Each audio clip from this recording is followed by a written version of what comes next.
Ce n'est pas ce que je dis, ce sont les propos tenus par Gabriel Attal face à Léa Salamé alors qu'il était invité de la matinale de France Inter, jeudi 25 mars.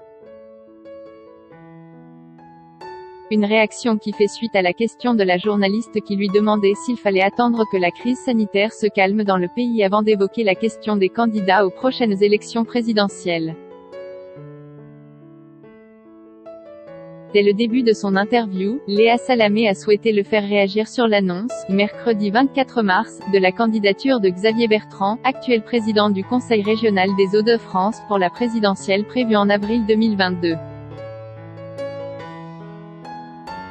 Une question qui n'a pas semblé plaire au porte-parole du gouvernement. Léa Salamé: je me souviens qu'il y a 6 mois, j'étais ici même en septembre et vous m'aviez interrogé sur le fait que Xavier Bertrand avait annoncé sa candidature la veille.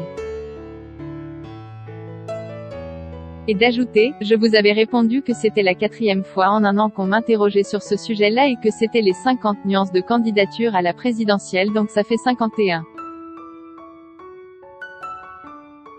Je n'ai pas d'autres commentaires à faire. Priorité donnée à la crise sanitaire. Pour Gabriel Attal, il n'est pas question d'évoquer la fin du quinquennat d'Emmanuel Macron. Pour l'heure, les membres du gouvernement se concentrent sur la gestion de la crise sanitaire. Nous, on a les yeux rivés, au gouvernement, sur les contaminations. Voilà, c'est ça qui nous obsède. C'est la gestion de la crise économique, de la crise sanitaire et de l'impact de ce qu'on est en train de vivre sur les Français. Après il faut dire que chacun fait ses choix. Malgré cette ligne directrice que se donne le gouvernement, Gabriel Attal a tout de même rappelé, durant cette interview, que les autres représentants politiques étaient libres de s'engager dès aujourd'hui dans la course à l'Élysée.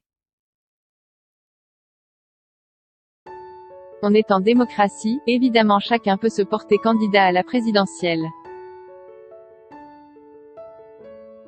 Actuellement, le gouvernement semble chercher à apaiser les tensions.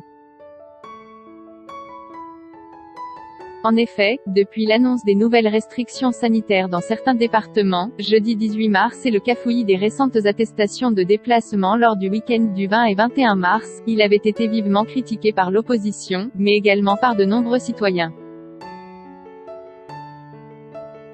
Article écrit en collaboration avec 6 médias.